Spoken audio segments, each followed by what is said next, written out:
Hey, you clicked on my video. Appreciate it. Now be sure to like the video and subscribe to the page. Long enough to cover the subject and short enough to keep it interesting. Welcome to Outta My League. I'm Nick Diaz. So I woke up Sunday and I said, this next baseball pod, shit is going to hit the fan. We're going to throw down the gauntlet. We're going to piss on the rug because this defense is embarrassing. No more bullshit talk. Dead last in the SEC. Not even close to second place. And then, cooler heads kind of prevailed. Now, baseball is a long season, and you can be at the halfway point and still not see who the best team is. In the SEC, however, it's pretty obvious it's Tennessee right now. They only have one loss, and they're undefeated in conference. But, let me ask you this. Who's the second best team in the SEC? You might say Georgia. You might say Arkansas. But in looking this up, do you realize 10 out of the 14 SEC teams have a losing conference record? 10 out of 14 have a losing record in conference halfway mark. They've only played 3 weekends, and maybe Georgia and Arkansas are the second best, but 10 out of 14. No one is pulling away. But here's the frustrating part when you watch LSU, is that they have better pitching than Auburn and A&M, a series that they both lost. They have more talented bats than Auburn does, and they have more productions on offense than A&M does. It's that dreaded defense. They just can't make routine plays. Scholarship guys in the infield running into each other like the Bad News Bears. But I won't bullshit you, because I never do. There is some hope. And here's where the hope lies for LSU in the second half of the season. Because do you know what LSU ranks on offense in the Southeastern Conference? 3rd. And this will really make you shit your pants. You want to know where LSU ranks in pitching in the SEC? 4th. Now that is absolutely shocking to me. If you would have told me before the season, Nick, LSU will be 4th in pitching in the halfway mark through the season, I'd say LSU would at least be number 1 in the SEC West, but they're not. And if you think Jason Kelly isn't one of the best pitching coaches after what he did at Washington and last season at Arizona State, I can't help you. LSU is top 4 in hitting and pitching in the SEC, but dead last, not just last, but historically bad at fielding. But the glimmer of hope in all of this is that the easiest thing to fix in baseball during the season is fielding.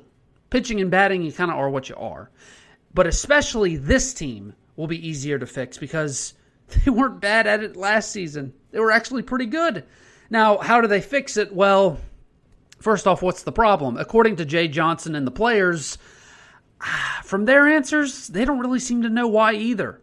They just keep on essentially saying the same thing. Well, we just got to grind through it and get over that mental hump.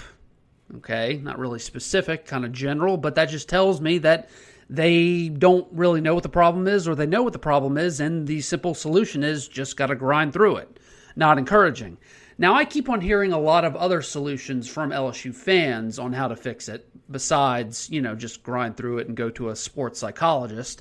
But it's usually, move this player here, take this player out. This team has so many options, the way I see it, that it feels like you're at some restaurant with too much shit on the menu and you're taking too long. That kind of menu actually hurts your business. Now, this team, they have enough time to get through all the options on the menu, so to speak, in time for the postseason. But it will be a complicated and longer process. So, just for now, for this podcast, let's boil it down to the bare, simple essentials. Number 1 is what we just talked about. Work through it with Doty and Thompson. Get the sports psychologist out. Do whatever you got to do. The second option is defensive replacements. It's a tight game going into the 6th inning. So instead, you put Collier Cranford and Will Stafford or whoever in the infield, or you put Jack Merrifield in the infield, whatever. Same goes for Hayden Travinski at catcher. My solution is start Milazzo at catcher and pitch hit Travinski. The reason why I say start Milazzo instead of Travinski as opposed to start Travinski and use Milazzo as a defensive replacement is because you can't afford any more liabilities on defense. You can afford one on offense, but you can also just put Hayden Travinski in later in the game as a pinch hitter in key moments. Now, I'm no math major, but think about it this way.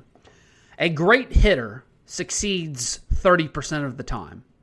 A great defensive player succeeds 98% of the time. Which one do you like best?